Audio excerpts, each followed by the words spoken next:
الحمد لله الذي يؤمن الخائفين وينجي الصالحين ويرفع المستضعفين ويزع المستكبرين ويهلك ملوكا ويستخلف آخرين. الحمد لله قاسم الجبارين مبير الظالمين مدرك الهاربين صريخ المستصرخين موضع حاجات الطالبين معتمد المؤمنين.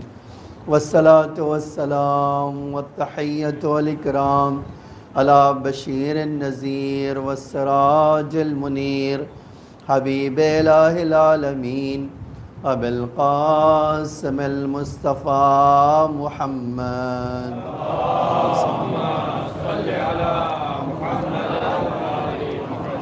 وعلى آله الطيبين الطاهرين المعصومين المظلومين الغر الميامين لا سيما الإمام المبين بقية الله في الأرضين الحجة الثاني الشر وعليكم السلام الإمام المهدي المنتظر صلوات الله وسلامه عليه.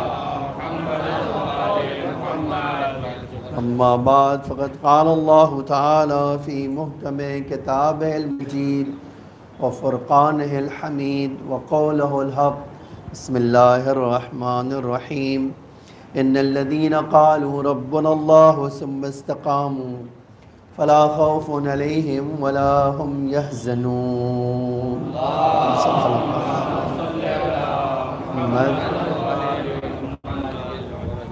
عزیزان گرامی، سورہ احقاف کی 13 نمبر کی آیت میں نے پڑھی ہے اور اس عنوان سے آج کے خطبے میں ذکر کرنا چاہتا ہوں، جو میرے لیے اور آپ کے لیے بلکہ آپ پورے شیعہ معاشرے کے لیے ایک سوال ہے، اور ہر شیعہ کو اس سوال کے اوپر غور کرنا چاہیے. اور شاید ہمارا غور نہ کرنا یا غفلت میں رہنا یا سوتے رہنا، آپ جو بھی کہہ لیجئے، وہ الفاظ بدل کے یہی سبب بن رہا ہے کہ ہمارا مولا ہم سے دور ہے، یا یہ کہہ دیں پلٹ کے ہمارا مولا ہم سے دور نہیں، ہم اپنے مولا سے دور ہیں.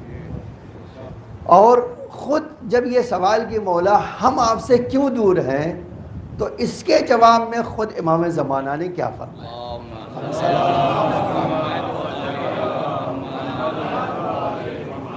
امام نے اسی کے جواب میں ایک پوری، آپ کہہ سکتے پورا میسج یا پوری دعا یا پوری رہنمائی امام نے کی ہے. اور اتفاق یہ ہے کہ ہم اس رہنمائی کو اپنی دعاؤں میں شامل تو کرتے ہیں، لیکن ہماری دعا ہی تک شامل ہے. دعا خالی کر دینے سے تو مسئلہ حل نہیں ہوتا ہے. آج اللہ خود کہتا ہے کہ اگر دعا کرنے سے ہر مسئلہ حل ہو جاتا تھا تو کوئی کام کرنے کی ضرورت نہیں ہوتی تھی. اللہ کہتا ہے دعا کرو، اس کے ساتھ عمل کرو. دعا کرو گے اور ہاتھ پہ ہاتھ رکھ کے بیٹھے رہو گے تو اس دعا کا فائدہ تمہیں ملنے والا نہیں. اب ایک سوال تھا جو واقعاً ہے میرے ذہن میں ہمیشہ سے رہا کہ مولا ہم کیا کریں کہ آپ سے قریب ہو جائیں. میں نے یہی اسی لیے کہا کہ یہ سوال کہ مولا ہم سے قریب ہو جائیں، یہ ہے. ایک سوال یہ کہ میں مولا سے قریب ہو جاؤں، تو واقعاً ایک سوال ہوتا ہے، اور ہر انسان کے ذہن میں دیر یا سویر یہ سوال آتا ہی کہ میں کیا کروں کہ میرا مولا، میں اپنے مولا سے نزدیک ہو جاؤں. امام نے 27 چیزیں بتائی. اگر چاہتے ہو مجھ سے نزدیک ہونا، 27 کام کر لو. اور مجھے یہ ایک بہت عجیب سا لگتا ہے کہ ہم سالوں سے اپنے مولا کا انتظار کر رہے ہیں. دیکھیے یہ ایک بڑی عجیب بات ہے. اگر آپ چند دن تک کسی چیز کا انتظار کریں تو سمجھ میں آتا ہے، لیکن اگر کسی چیز کا انتظار بہت لمبا ہو جائے تو آپ جانتے ہیں انتظار کرنے والے کو فائدہ نہیں ملے گا. آپ ہرگز اس کو فائدہ نہیں ملے گا. انتظار کا فائدہ ہی یہی ہے کہ اس کو جلدی وہ چیز مل جائے. اگر وہ نہیں ملی، مثلا مثال کے طور پہ آپ اولاد کے انتظار کر رہے ہیں، اور کب اللہ آپ کو دے؟ جب ایک دن آپ کو اس دنیا سے رہ جائے دانے میں، کیا ہوگا؟ کہیں گے یار اس بچے کو لاوارث چھوڑ کے مر گیا نہیں، تو اب اس بچے کے اوپر تو رحم کریں گے، اس آدمی پر رحم نہیں کریں گے، کہیں گے بیچارے کو اتنا موقع نہیں ملا کہ وہ اپنی اولاد کی خوشی دیکھ لیتا، یہ نہیں کہیں گے، کہیں گے واہ اس بچے کی قسمت پہ۔ سیم اسی طرح آپ روزی کا انتظار کر رہے ہیں اور آپ کو 1 ارب روپے ملا جس دن آپ کی آخری سانس آ رہی تھی، کیا کریں گے روپے کو؟ یہ کچھ کریں گے؟ اب آپ کے بس میں ہے، کیا کر سکتے ہیں آپ؟ اب تو اس کا مطلب ہے کوئی دوسرا انجوائے کرے، اور تو آپ کے اس میں کچھ ہے ہی نہیں۔ آپ ہمیشہ سے بیمار رہے، روز کہہ رہے ہیں اللہ مجھے صحت دے دے، صحت دے دے، ایک دن جانے سے پہلے اللہ نے تندرست کر دیا، اب اس صحت کا انتظار آپ کو کیا فائدہ ملے؟ نہیں۔ یہ جو بہت سارے سوال اسی لیے ہیں کہ انتظار کا فائدہ اور یقیناً انسان کو اس وقت ملے گا جب جس چیز کا انتظار کر رہا ہے وہ جلدی سے اس کو مل جائے، نہیں؟ اسی طرح ایک مذاقیہ جملہ ہے 15 شعبان ہے، آپ ایک بیوی کا انتظار کرتے رہے، دیکھیے اللہم صلی علی محمد وآلہ، اور یہ انتظار اس وقت پورا ہو جب آپ اس طرح بوڑھے ہو چکے ہوں، تو اس کا فائدہ کیا ہوگا؟ تو یقین جانے کسی بھی چیز کا جب آپ انتظار کرتے ہیں اور لمبا وقت گزر جاتا ہے تو اس انتظار کا بہت فائدہ نہیں ہوتا۔ اب میں یہ تو نہیں کہہ سکتا ہوں اور کوئی بھی نہیں کہہ سکتا میں جب انتظار کروں میرا باپ انتظار کر رہا تھا، ان دونوں میں فرق ہے۔ میرا باپ انتظار کرتے ہوئے اس دنیا سے گزر گیا، اس کو انتظار کا فائدہ ملا یا نہیں وہ خود بتا سکتا ہے۔ اسی طرح میں جو انتظار کر رہا ہوں اس انتظار کا فائدہ مجھے مل رہا ہے یا نہیں ملا، یہ کون بتا سکتا ہے؟ میں ہی بتا سکتا ہوں، کوئی اور نہیں بتا سکتا ہے۔ اب ایک سوال ہے کہ ہم جس امام کا انتظار کر رہے ہیں خالی امام کا ہی انتظار نہیں کر رہے ہیں، اس کے مشن کا بھی انتظار کر رہے ہیں۔ ہمارا مولا آئے تو ہمیں وہ مشن سے محبت ہے، جو ہمارا مولا وہ پروگرام لے کر آنے والا ہے، جو ہدف لے کر آنے والا ہے، جس مقصد کے لیے ایک مومن آرزو رکھتا ہے کہ اللہ ایک ایسا وقت دکھا دے جب تیرے ولی کی حکومت ہو اور یہ آنکھیں گنہگار آنکھیں اس زہرا کے فرزند کی زیارت کر سکیں، نہیں؟ لیکن ایک سوال یہی ہے نا کہ بھئی ہم یہ آرزو میں جی رہے ہیں اور انتظار کر رہے ہیں، تو کیا وہ کام بھی کر رہے ہیں جو ہمارے مولا کو چاہیے یا نہیں چاہیے؟ کہہ رہے ہیں کہ مولا انتظار کر رہے ہیں، اسی لیے ایک شرط انتظار کا آپ جانتے ہیں کیا بتایا گیا کہ انتظار کرنے والے کو جتنا اس مشن پر یقین ہوگا اتنا ہی اس کو اس انتظار سے فائدہ ملے گا، اگر یقین نہیں ہوگا تو اس انتظار سے فائدہ نہیں ملے گا۔ اب وہ سن لیجئے، چونکہ میں اس 27 تک تو نہیں پہنچ سکوں گا، شاید 2 3 4 تک پہنچ سکوں جو ہمارے مولا نے کہا۔ پہلی چیز امام نے یہ جو بتائی ہے کہ دیکھو میرا انتظار کرنے والا وہی میرے مشن کا واقعی منتظر ہے جس کی نیت سچی ہو۔ اگر کسی کی نیت میں کھوٹ ہے تو وہ میرے پروگرام اور میرے مشن اور میرے وجود کا انتظار نہیں کر رہا۔ آپ دیکھو یہ جملہ امام نے فرمایا اللہم ارزقنا، یہ جو ہے آیا ہے اس کے توفیق عطا و صدق النیہ۔ اب آپ دیکھیے پہلی ہی 2 چیز جو امام نے ہمارے لیے کہی کہ تم اگر میرے ظہور کا انتظار کر رہے ہو، میرا انتظار کر رہے ہو، میرے قرب کا انتظار کر رہے ہو، تو تم روزی خالی مادی اللہ سے نہ مانگو، تمہارے اللہ ڈھیر سارے پیسے دے دے خالی یہ نہ مانگو، یہ بھی مانگو، اس کے ساتھ یہ بھی مانگو کہ اللہ روزی دے تو تیری اطاعت کے ساتھ ہو۔ یعنی روزی انسان ہم سوچتے ہیں کہ ہماری روزی ایک ہی طرح کی ہے، لیکن امام فرماتا ہے نہیں، روزی تمہاری 2 طرح کی ہے، ایک مادی روزی ہے اور ایک روحانی اور معنوی روزی ہے۔ تو جتنا تم روزی مانگنے پر اپنا وقت خرچ کر رہے ہو مادی، اس سے زیادہ تم مانگنے پہ خرچ کرو معنوی اور روحانی۔ لیکن آج ہم دیکھتے ہیں اگر ہم اپنے مولا کو پکار بھی رہتے ہوتے ہیں نا تو کہتے ہیں مولا آیا ہوں بڑی دور سے تمہارے روضے پہ یا تمہاری مسجد میں تمہارے جد کے دروازے پر، اے میرے مولا کچھ دے دو، لیکن یہ نہ دے دو کہ میں اللہ کا بندہ بن جاؤں۔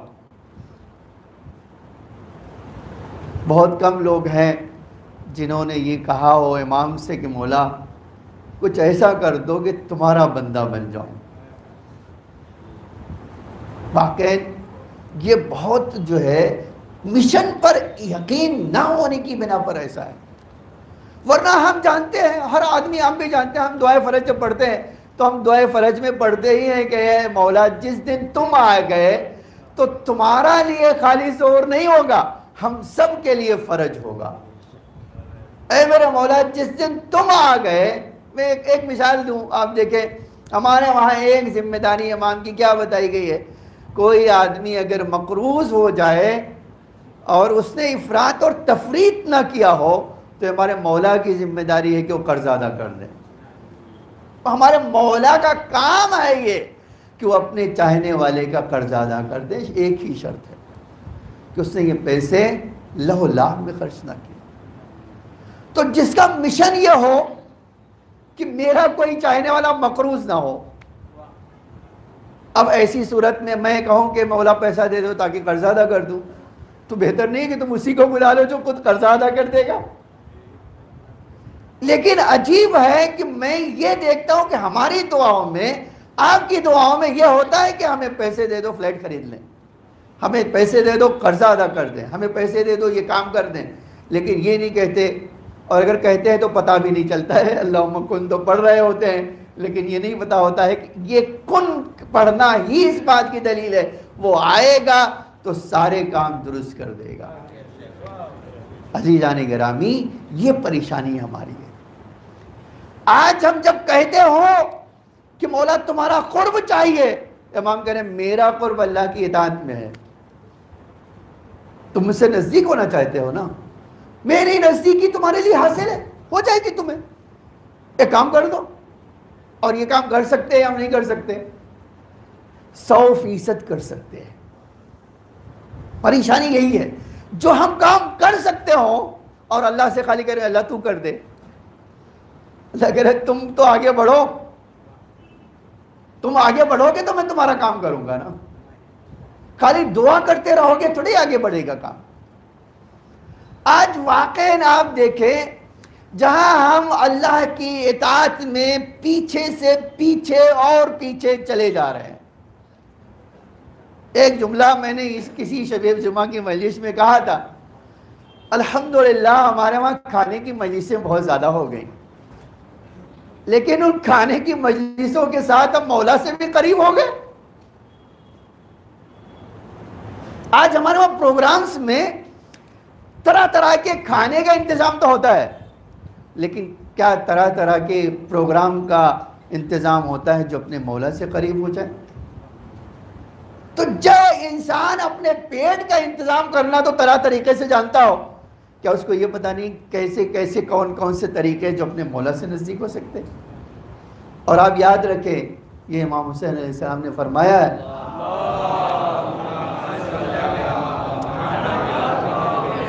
جب تک تم اپنے مولا سے قریب نہیں ہوگے تم اپنے خدا سے بھی قریب نہیں ہو سکتے، اس لیے کہ خدا کا قرب اور مولا کا قرب ایک ساتھ جڑا ہوا ہے۔ جب تک اللہ کی معرفت کسی انسان کو کسی اللہ کی معرفت مل ہی نہیں سکتی جب تک وہ اپنے مولا کی معرفت حاصل نہ کرے۔ اسی لیے علامہ مجلسی نے ایک جملہ فرمایا ہے کہ شاید اس کا امام یہ بتانا چاہتے ہو کوئی دنیا میں اللہ تک پہنچا ہی نہیں ہے بغیر امام کے، یا ایک توجیہ یہ کرتے ہیں اس حدیث کی، کہتے ہیں شاید امام یہ کہنا چاہتے ہیں کسی کو اللہ کی توحید کا فائدہ مل ہی نہیں سکتا ہے جب تک وہ اپنے مولا سے اس کی معرفت مکمل طور پہ نہ لے لے۔ عزیزان گرامی تو ایک چیز جو مولا مجھ سے چاہتے ہیں کہ انتظار کر رہے ہو تو کرو اور تمہارے وجود میں ایک لمحہ بھی خالی نہ رہے، وہ کیا ہے؟ وہ یہ ہے کہ اطاعت خدا سے خالی نہ رہے۔ اور دوسرا جملہ ہے سچائی تمہاری نیتوں میں آئے. آپ جانتے ہیں میں نے ایک جناب رسول اللہ صلی اللہ علیہ وسلم کو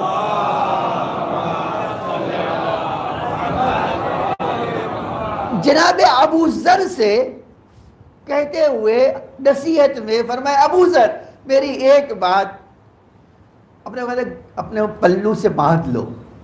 یہ بات کی دلیل ہے کہ رسول اللہ کے رسول کہتے اے ابو ذر کسی بھی صورت میں یہ چیز نہ چھوڑنا. پوچھا کیا؟ اللہ کے رسول فرمایا اپنی نیت کو پیور سے پیور بناتے جاؤ.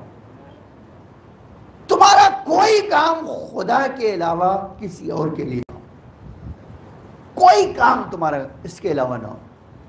حتیٰ اب آگے اللہ کا رسول جب حتیٰ کہہ رہا تھا یعنی آخری لمٹ بتا رہا تھا. اللہ کا رسول کہتا ہے حتیٰ سونے اور جاگنے میں بھی تم اپنی نیت کو خالص خدا کے لیے کر لینا. کھانے پینے میں بھی اپنی نیت کو اللہ کے لیے خالص کر لینا. اس لیے کہ کوئی چیز خلوص نیت کے بغیر عبادت نہیں بنتی. کوئی چیز اسی وقت عبادت بنتی ہے جب اس کو خالص نیت سے انجام دیا جائے، جس میں نہ کسی طرح کا دکھاوا ہو، نہ ہی کسی طرح کا ڈرامہ ہو، نہ ہی کسی طرح کے جو ہے فخر اور ریاکاری ہو، نہ ہی شہرت اور نام و نمود ہو. تو جب تک ان چیزوں سے اپنے وجود اپنے کاموں کو پاک نہیں کریں گے. اب نیت جو ہے ایک ایسی چیز ہے، کون بتائے گا نیت تو دل ہی میں ہوتی ہے آج ہم، لیکن جو اصل نیت ہے وہ دل کی وہ شاید کہیں دور رہ جاتی ہے. اب نماز پڑھنے بھی آئے ہیں، جمعہ پڑھنے آئے ہیں تو 4 آدمی کو بتا کے آنے جمعہ پڑھنے جا رہا ہوں. تو کس کو بتانا چاہتے ہو، اللہ کو یا بندوں کو؟ اور اگر بندوں کو بتانا چاہتے ہو تو اللہ کہہ رہا ہے کہ میں ثواب نہیں دوں گا، وہی بندے لے لو. تو جب ہماری چھوٹی سی چھوٹی عبادتوں میں لوگ مد نظر ہوں گے تو ہمیں نیت کی سچائی کیسے ملے گی؟ پھر ہم کیسے یہ کہہ سکتے ہیں مولا ہم تم سے قریب ہونا چاہتے ہیں لیکن کاموں کر رہے ہیں جو مولا سے ہمیں دور کر دے. آج ہماری وجود میں تضاد پیدا ہو گیا ہے. تھوڑا سخت جملہ ہے لیکن یہ پہلے اس کے والے خطبے میں کہا، دوسرے لفظوں میں نفاق پیدا ہو گیا ہے. ہمارے عملی دنیا میں نفاق پایا جاتا ہے. ہمارے عقیدے میں نفاق نہیں ہے، ہماری عملی دنیا میں نفاق. اسی لیے اللہ کے رسول نے فرمایا تھا منافق کی 3 علامت ہے. جب بولتا ہے تو جھوٹ بولتا ہے، اور جب وعدہ کرتا ہے تو پورا نہیں کرتا. آج آپ کسی مومن سے پوچھیں کہ بھیا آپ مومن کے ساتھ کیوں نہیں کرتے معاملات، کہتے ہیں مول صاحب ایک بار پھنس چکا ہوں مولوی کے کہنے پر. جس مومن سے یہ کام کروا لو دوبارہ وہ دکھائی نہیں دے گا، پورا ہی نہیں کرے گا. اور میں واقعاً دیکھتا ہوں کہ وعدہ تو بڑی آسانی سے کرتے ہیں لیکن پورا کرنے کے لیے ہمارے وہاں جب کہ یہ جملہ ہے. اب ایک مثال اسی کی ہے کہ آپ کسی سے معاملات میں جب اس طرح کی چیز کرتے بولے چلو بھائی مجھے پریشانی ہے 5000 روپے دے دو، 2 دن میں دیتا ہوں. 2 دن کبھی آتا ہی نہیں. میں اسی معاشرے میں رہتا ہوں اور روز اس طرح کی شکایت سنتا ہوں. اب ایسے لوگ کہیں کہ مولا آ جاؤ، تمام کیا کہیں گے؟ تمام کہیں گے بدماش مجھے بلا رہا ہے کہ مجھے اپنے سے دور کر رہا ہے. آپ بتاؤ. جو امام کہہ رہا ہے کہ دیکھو تم تک جب تک نفاق دور نہیں ہوگا ولایت سے فائدہ نہیں اٹھا پاؤ گے. اب ہمارے عمل میں اگر تضاد پایا جاتا ہو تو کیسے ہم اپنے مولا سے قریب ہوں گے؟ واقعی نہیں سوچنا ہے یا نہیں سوچنا ہے؟ تو یہ ایک بہت بڑا ہماری جو زندگی میں تضاد پیدا ہوا ہے، جب تک یہ تضاد ہم خود دور نہیں کریں گے مولا کی نصرت نہ ہمیں ملے گی اور نہ ہی ہم مولا کا قرب حاصل کر سکیں. مولا کا قرب حاصل کرنے کے لیے پہلی 2 چیز جو امام نے کہی ہے وہ ایک اللہ کی اطاعت اور نیتوں میں سچائی. میں 2-3 اور آپ کے سامنے جلدی سے ذکر کر دوں اور آپ اندازہ کیجئے. اس کے بعد فرماتے ہیں اللہم ارزقنا توفیق الطاعة وصدق النیہ وعرفان الحرمہ عرفان کہتے ہیں معرفت کو. عرفان کا جو لفظ ہے، عرفان کہتے ہی ہے معرفت کو. اور حرمت سے مراد دو طرح کے ہو سکتا ہے. ایک وہ چیز جس چیز کا احترام ضروری ہے اس کی معرفت انسان کو ہو. ایک وہ چیز جو اللہ تعالیٰ نے حرام قرار دی. اب آپ اسی سے اندازہ کر سکتے ہیں، حرام تو انسان اشاروں سے بھی کر سکتا ہے. یہ انگلی کا اشارہ بھی نا آپ کو حرام کی طرف لے جا سکتے. آج قرآن میں اٹھا کے دیکھ لیجئے، کوئی جا رہا اس کی طرف خالی ایک اشارہ ایسے انگلی اٹھا لیجئے، اور جس کو اشارہ کر رہا ہے وہی سمجھ رہا ہے. دونوں مسکرا رہے ہیں، یہ دونوں کی مسکراہٹ خود اس کو اللہ کے عذاب میں لے جا رہی ہے. یہ کیا چیز ہے؟ یہ ہے کیا کہ امام کہہ رہے ہیں کہ تمہیں جب تک معرفت نہیں ہوگی تم اللہ کی حرمت کا احترام نہیں کر سکو گے. اسی لیے ضروری ہے کہ تمہارے پاس معرفت بھی ہو مکمل. ایک آج آپ جانتے ہیں ایک چیز جو دیکھ رہے ہیں ہر زمانے سے تھی، ہر زمانے میں امام زمانہ علیہ السلام کا نام لے کر بھی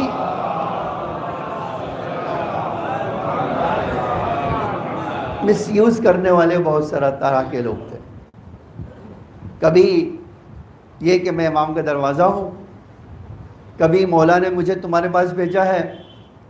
میں نے اسی بمبئی میں ایک عورت کو کسی فیملی کو بیوقوف بناتے ہوئے دیکھا جو کہتی تھی کہ میں مولا کی کنیز ہوں، کچھ کہنا ہو تو بولو میں مولا تک کہہ دوں.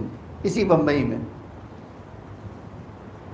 ایک دن ہم اتفاق سے گئے اور ان سے کہا کہ یہ کون محترمہ بیٹھی ہوئی ہیں؟ تو انہوں نے کہا کہ یہ مولا کی کنیز ہے، آرام سے بات کرو. تو کہا اگر مولا اتنے ہی جو ہے اس طرح کے لوگوں سے اس طرح جو ہے کنٹیکٹ کرتے اور وہ پیغام لے کے گھومتے ہوتے تو ایک ہی نہ ہوتے، ہزاروں ہوتے تھے. لیکن مولا نے اس کا دروازہ پہلے ہی سے بند کر دیا کہ کوئی جب چاہے میرے پاس آ جائے تو غیبت کبریٰ ہوگی ہی نہیں. غیبت کبریٰ کا مطلب یہ ہے کہ جب جو چاہے مل سکتا ہے، ایسا نہیں ہوگا.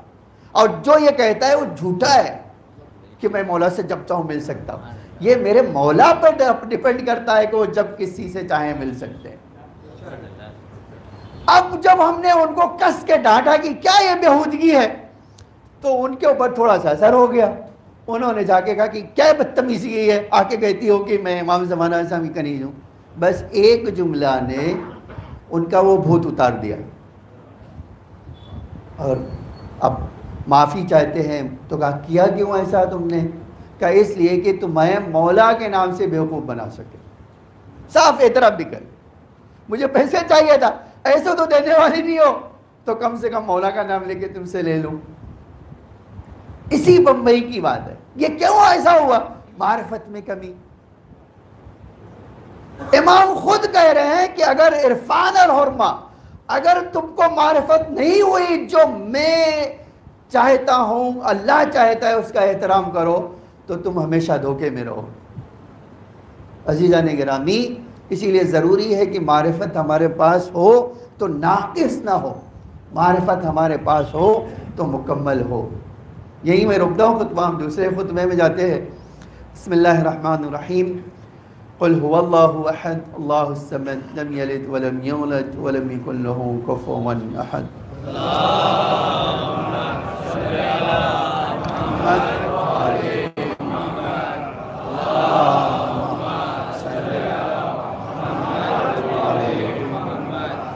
اللہم صل علی لا حول ولا قوة إلا بالله العلي العظيم. أعوذ بالله السميع العليم من الشيطان الرجيم. بسم الله الرحمن الرحيم. الحمد لله الذي هدانا لهذا وما كنا لنهتدي لولا أن هدانا الله. لقد جاءت رسل ربنا بالحق والصلاة والسلام والتحية والإكرام على بشير النذير والسراج المنير حبیب الہ العالمین ابی القاسم المصطفیٰ محمد.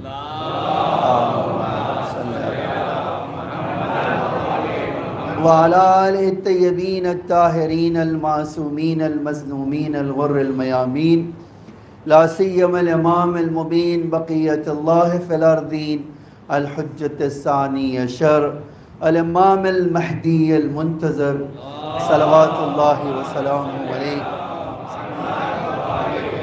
اما بعد یا عباد اللہ اوصیکم ونفسی بتقوی اللہ فإن التقوى خیر الزاد لیوم لا ينفع فیہ مال ولا بنون الا من اتى اللہ بقلب سلیم.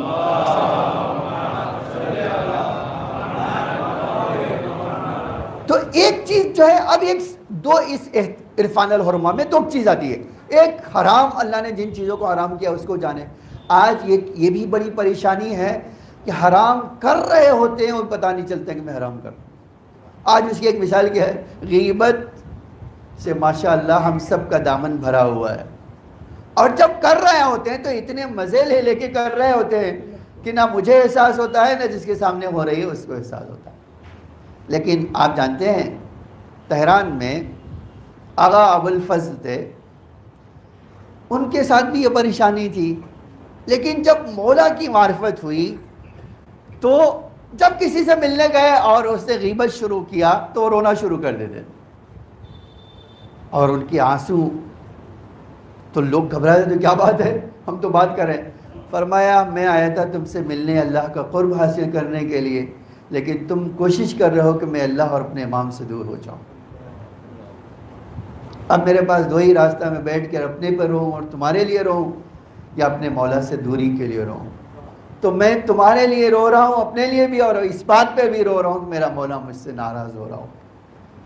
اتنی جرات ہو، آج تو پر بس اتنی بھی جرت نہیں، ہمارے پاس اتنی بھی جرت نہیں ہے کہ اگر کوئی ہمارے سامنے ایسا کام کر رہا ہو تو کہتے بھائی اسٹاپ، یہ ہمارے مولا کو ہم سے دور کر دے گی. نہیں. تو جن کے پاس ہمت نہیں ہے، اسی لیے وہ آیت سورہ احقاف کی پڑھی تھی میں نے، ان الذین آمنوا ان الذین قالوا ربنا اللہ ثم استقاموا. جو کہتے ہیں ہم اللہ کے ماننے والے ہیں، وہ اس طرح کے بہانے بازی سے ڈرتے نہیں، نہ ہی کسی کا خوف کرتے. سیدھی بات جو ہے وہ کہنے میں کبھی بھی. لیکن آپ جانتے ہیں سب سے زیادہ کڑوی کیا بات ہوتی ہے؟ جو سچائی ہوتی ہے وہ سب سے زیادہ کڑوی بھی ہوتی ہے. آج شاید آپ اگر کہیں تو آپ کو طرح طرح کی مشکلات کا سامنا کرنا پڑے، لیکن امام وہی ہے جو حق کے لیے، امام کا چاہنے والا بھی وہی ہے جو حق کے لیے ہر سختی برداشت کرنے کو تیار ہو. دیکھیں آج اس بات سے اگر ڈرنا ہے تو کربلا امام نہ جاتے کہ بھئی دیکھو میں لوگوں کو اس کی طرف بلاؤں گا تو ہمارے خلاف پوری حکومت کھڑی ہو جائے گی. یہی ڈر ہوتا تو امام کربلا جاتے ہی نہیں. فرمایا کہ نہیں، مجھے اگر حق بات کہنا ہے تو ہر تلخی کو، کڑواہٹ کو برداشت کر لوں گا، چاہے کوئی ناراض ہو چاہے نہ ہو. آج یہی چیز ہم میں سے کہیں کھو گئی ہے، اسی لیے ہمارا مولا ہم سے دور ہے. وہ چاہتا ہے کہ میرے چاہنے والوں میں یہ طاقت ہو کہ جس چیز کا اللہ نے احترام کرنے کو کہا ہے اس کی بے احترامی ہوتے وہ نہ دیکھیں. آج واقعی ایک عجب ہے، وہ تو چھوڑ دیا عمل کی بات، ہم دیکھتے ہیں کہ ہمارے عقیدے پر بھی سوال اٹھ رہا ہوگا، لوگ سر جھکا کر سنیں گے بھی اور چلے جائیں گے.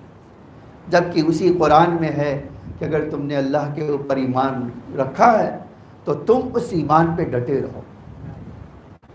آج آپ دیکھ لیجئے، اور تاریخ میں شیعہ تاریخ اس سے بھری پڑی ہے، زبان کٹوا لیا لیکن حق کو کبھی بھی اپنی زبان سے دور نہیں ہونے دیا.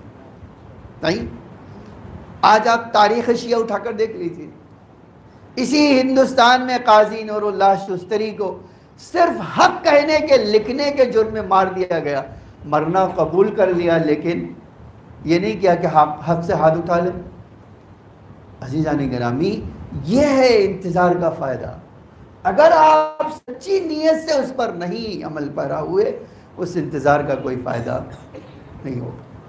اللہ مجھے اور آپ کو اس طرح کی دشواریوں سے بچائے رکھے. آج ایک جملہ کہہ کے حالت حضرات پہ، آج دنیا میں بہت حالات جس طرح سے بدل رہے ہیں نا، آپ ہر لمحے انہونی کا کچھ بھی کبھی بھی ہو سکتا ہے. دنیا تباہی کے دہانے پہ کھڑی ہے. آپ کہہ سکتے ہیں کہ زمین کے اندر سے علاوہ پھوٹ رہا ہے. کبھی بھی یہ ہو سکتا ہے کہ آگ بھڑک جائے اور ایک آگ ایسی بھڑکے جو پوری دنیا کے ہر انسان کو اپنے لپیٹے میں لے لے. آج ہم دیکھ رہے ہیں ایسا. آج ایک ملک پہ چڑھائی جب ہوتی ہے تو ایک ملک پہ نہیں ہوتی ہے, 50 ملک اس میں شامل ہوتے ہیں. ایک مثال آپ دیکھ سکتے ہیں, اپنی آنکھوں سے دیکھ سکتے ہیں کہ آپ ظلم و جور جہاں بھرا ہوا ہے, وہیں آپ یہ بات بھی دیکھ سکتے ہیں کہ کس حد تک لوگ اس بات کو ماننے کے لیے تیار نہیں ہیں کہ بھئی دنیا میں جو ہو رہا ہے غلط ہو رہا ہے. کہنے کو تیار نہیں. بے گناہوں کو موت کے گھاٹ اتار دیں, کوئی بولنے والا نہیں, خاموشی سے دیکھتا رہے. ایسی صورت میں جہاں ظلم کا ہر طرف بازار گرم ہو, آپ کس کا انتظار کر رہے ہیں؟ جس کی آواز ساری دنیا میں عدالت کا پیغام لائے گی. یہ کیسے ہوگا؟ یہ اسی وقت ہوگا جب کوئی ظلم کر رہا ہو تو بولنے والے اس کے سامنے کھڑے ہو جائیں. اس کے بغیر تو نہیں ہوگا. اسی لیے ضروری ہے کہ دنیا پہ جب ہماری گہری نظر ہو تو وہیں جیسے جیسے ظلم بڑھ رہا ہو ویسے ویسے ہمارے دل کی آواز بھی تیز ہوتی جائے کہ مولا اب یہ منظر دیکھے نہیں جاتے جہاں ہر طرف ظلم کا بازار کر. مولا تمہارے چاہنے والے کو تڑپ تڑپ کے رہنا پڑ رہا ہے. عزیزان گرامی, اسی امید کے ساتھ کہ ایک دن ہمارا مولا آئے تو وہ پیغام لے کر آئے جو دنیا میں ہر طرف خوشحالی کا سبب ہے. انشاءاللہ آج اور آپ, میں اور ہمیشہ کے لیے کل بھی یہ ہاتھ اٹھا کر دعا کریں کہ اللہ ہمارے مولا کے ظہور میں تعجیل فرما, زمین کو ہمارے مولا کے لیے آمادہ فرما, ہم سب کو امام کے ناصروں میں شمار فرما. اللہم صلی علی محمد عبدک و رسولک و امینک و صفیک و حبیبک ابی القاسم المصطفیٰ محمد.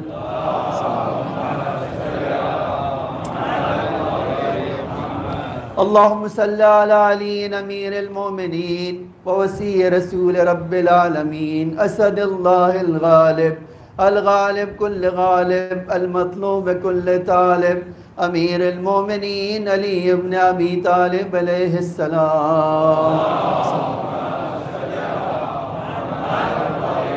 اللہم صلی علی صدیقۃ الطاہرہ فاطمہ سیدۃ نساء العالمین. اللہم صلی علی سبطِ الرحمہ و امام الہدی الحسن والحسین سید شباب اہل الجنہ امام المومنین. اللہم صلی علی علی ابن الحسین و محمد ابن علی و جعفر ابن محمد و موسیٰ ابن جعفر و علی ابن موسیٰ و محمد ابن علی و علی ابن والحسن ابن علی المؤمنین.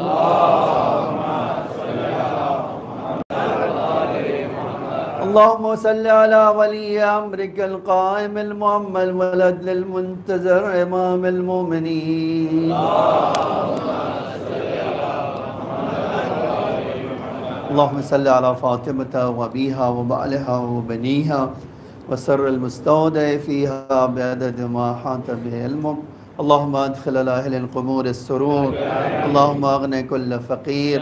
اللہم اشبع کل جائع. اللہم اکسو کل عریان. اللہم اقض دین کل مدین. اللہم فرج کل مکروب. اللہم رد کل غریب. اللہم فک کل اسیر. اللہم اصلح کل فاسد من امور المسلمین.